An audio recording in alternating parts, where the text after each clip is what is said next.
La vente arcturiale du salon Rétromobile 2023 compte un grand nombre de véhicules à faible kilométrage. Pierre Novikov, directeur adjoint d'Arcturial Motorcars, nous en dit plus sur cette nouvelle tendance.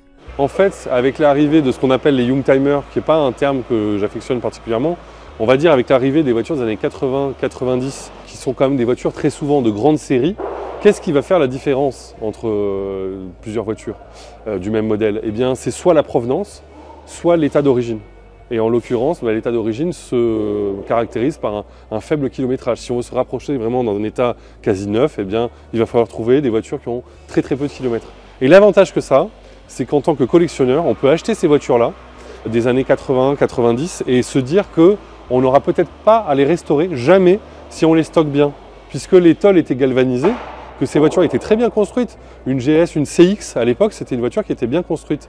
Et donc, si elles ont été bien conservées, qu'elles ont un très faible kilométrage, eh ben, on va pouvoir les garder toute notre vie dans cet état-là et les préserver. Donc c'est assez fabuleux pour un collectionneur, je trouve.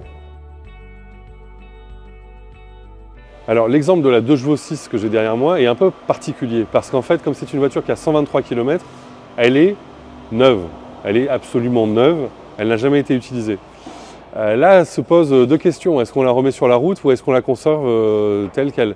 Moi j'aurais tendance à dire que je me permets le luxe d'acheter une voiture neuve de l'époque et de rouler un petit peu avec. Si on en prend soin, qu'on fait seulement quelques centaines de kilomètres par an, elle ne va pas vieillir. Mais bon, c'est un choix personnel. Il y a aussi effectivement des collectionneurs qui achètent des motos encore dans leur caisse ou des voitures qui ont moins de 300 km et qui ne rouleront jamais avec.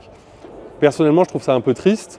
Et la plupart des collectionneurs en fait, vont acheter des voitures qui ont 3400 km, par exemple, comme cette GS, et qui vont pouvoir donc ajouter quelques kilomètres. Ça ne va pas changer la nature de la voiture et on prendra un peu de plaisir au moins avec.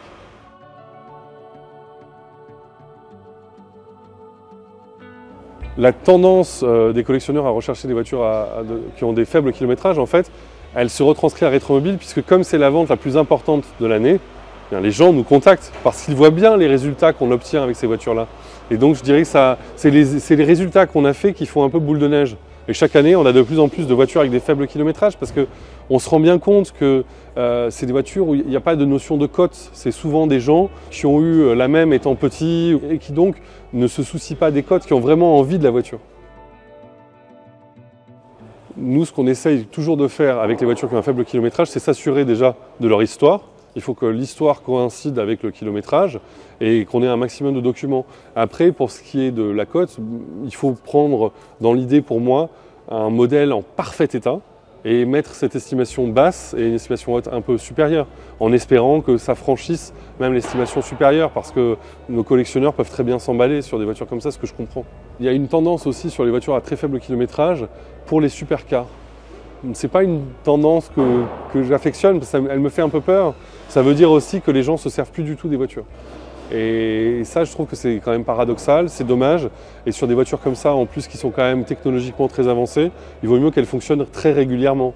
Mais c'est vrai que lorsqu'on regarde le kilométrage des supercars aujourd'hui, on voit bien que c'est des voitures qui ne roulent plus vraiment.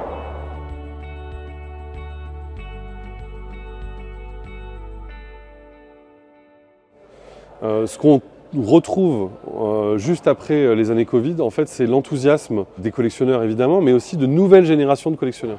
Et c'est cela qu'on peut voir dans cette vente de Rétromobile, c'est qu'on a des voitures un peu plus modernes, mais parce qu'on a des jeunes collectionneurs qui viennent nous voir. Donc quand vous avez 30-35 ans, eh bien, qu'est-ce qui vous a fait rêver? Les voitures des années 2000, 2005, et vous les voyez déjà comme des objets de collection. Ce qui est positif parce que les gens qui vont acheter ces voitures-là maintenant, eh bien, ils vont les conserver en parfait état. État collection, comme certaines personnes aiment à le dire, et ça c'est positif, ça veut dire que le marché évidemment évolue, mais c'est aussi parce qu'il y a une nouvelle génération de collectionneurs enthousiastes qui arrive. Retrouvez la vingtaine de véhicules peu kilométrés en exposition sur le stand Arcturial, Hall 2.2 à la Porte de Versailles à Paris. Coup d'envoi de la vente le vendredi 3 février à 14 h.